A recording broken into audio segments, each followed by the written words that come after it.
Hey everybody, it's the Library Lady welcoming you to the wonderful world of space. So thanks so much for joining in and checking out the channel, The Library Lady. If you're a first timer, welcome.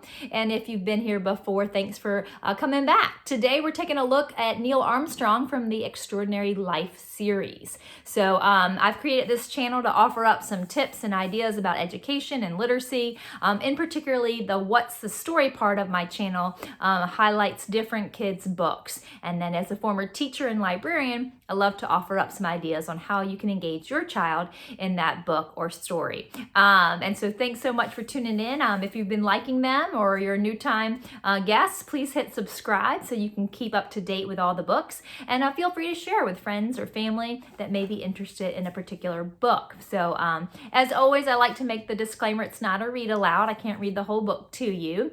I don't have those rights and privileges at this time, but I'm happy to share a small bit of the book and then work into our ideas and activities. I also like to make sure that we give credit to the people that help make this book possible. And here we have our illustrator and our author, Martin Howard, copyrighted in 2019, published by the Kane Miller Company, which is an EDC publishing subsidiary. So this is a great book. Many people might not have heard of this series, the Extraordinary Life series. There are currently 6 in the series. They've got Stephen Hawking, Anne Frank, Neil Armstrong there, Malala, Rosa Parks, and Katherine Johnson. So great books. I love the way they're written. They've got a great layout to them. I love the color pages. The graphics, I think, really draw in the reader, especially those if you have someone who really likes graphic novels. This is a great way to pack in some facts, but also give you a little visual component to your story. So I think that's going to keep them engaged, and the layout really I like. It's nice in the series. So let's get started. I'll read just the first page to you, and then we'll talk a little bit about some space activities. So the first page looks like this. Who was Neil Armstrong? On July 20th, 1969 at 10:56 p.m. Eastern Daylight Time, a man stepped off a ladder. Around the world, 530 million people held their breath and watched a black and white image on boxy old-fashioned televisions. The man was Neil Armstrong, commander of the Apollo 11 space mission, and at the bottom of the ladder was the surface of the moon. And then that's the introduction there into who he was. And it talks a little bit about him stepping foot onto it and about his journey there. So, and then it kind of jumps then into a little bit about him and his life, and then kind of tells his story as a biography book, does. So it's a great read. If you're not into space, like I said, do check out some of the other ones that may pique your interest. So right off the bat, depending on the age of your child and their reading level or reading interest or their interest in space, kind of gauging those things, is just a dress up. You can find some great costumes online, make one, depending on how old your child is. Again, you could do a little dress up activity about the moon and space. You could do an interview where your child is Neil Armstrong based on all the facts that he or she learned, and you're the interviewer. You can make a little video clip about the moon. I mean, there's just so much you could do with just dressing up and some clips and video and technology that would be a lot of fun. So that's one thing right off the bat. As teachers, a lot of times we use something called a 3-2-1 chart. And this is just simply paper. You can just have your, write 3, 2, 1, and your child can write or draw, or a combination of both. 3 facts that they learned, 2 facts that they thought were interesting or wanted to share with somebody about that person or that topic, and then 1 question they still have. So it really works great with any nonfiction book, and it allows your child a chance to kind of write or draw what they learned and what they know, and then kind of explore that question that they still have, take it further with them, and help them find the answer to their question.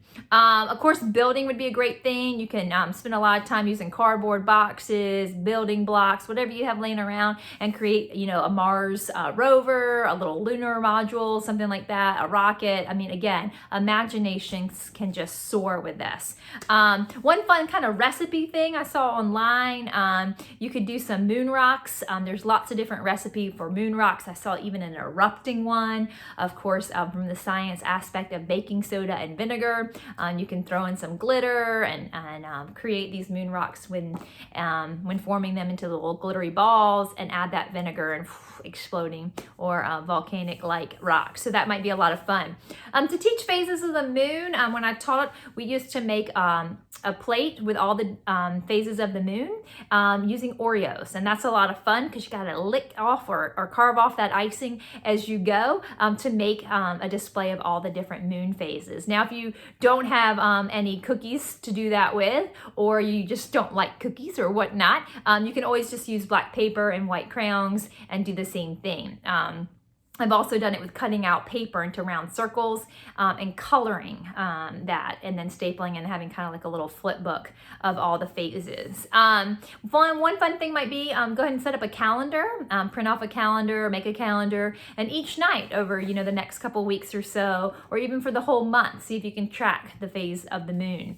Another fun thing might just be to show your child. It's always nice with nonfiction to show primary sources, so show them real footage of the space crafts and the spaceship exploration, whether it's the moon or other missions, but look up online some of those actual footages.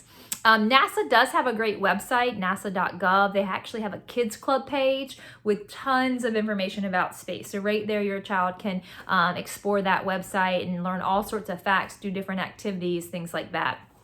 As I've said in some of my other videos, when I do have a nonfiction book, I like to pair it up with a fiction book. This one is called Our Moon, and it is by Jane Yolen. I'm not going to read this one, but I just want to show the idea. There's a lot of moon stories as well, and this is about a little girl and her father who go out walking and with the light of the moon, and it's a great book if you haven't read it. Maybe another day I'll review that. But to pair up fiction and nonfiction, and just go ahead and find different books on that particular topic, whether your child listens to them online or reads them on their own. It's a great way to kind of keep connected to that topic. Another fun thing, another book I saw online, I don't own it, is called Willoughby and the Moon. It looked like a really fun story. I'm not familiar with it, but I did kind of find that when searching around for some fiction moon books, so check that one out. Another fun thing would be kind of venture then from the moon into the different planets, and this was just printed off to make as a little craft, and you can find similar ones online, a little flip book that goes through each of the planets, and so you can make something like this with your child and then explore those different planets and the features of them. Lots of great information. Check with your child's teacher or your child's school about some different databases that they may have. There's some good ones out there like PebbleGo and Power Knowledge are two good ones that will give some information with facts on space. So see if your school maybe has those or something similar where your child can look up information. Or of course the wide world web is also a great resource. So this book is excellent. I would just recommend, if your child is interested in space, to give it a whirl. I'm going to put a link down in the comments and in the little description part where you can purchase this book online and have it shipped directly to you. So it's $5.99. It's a great deal. And so if you are interested to really just explore space, get out there with your child, go look starlooking. Stargazing can be a lot of fun too, and let your child kind of lead you into what they're interested in and which kind of direction they want to go with space. So thanks so much for tuning in. Do check out the other videos if you haven't had a chance to do so. And as always, thanks for tuning in, and we'll see you next time on What's the Story?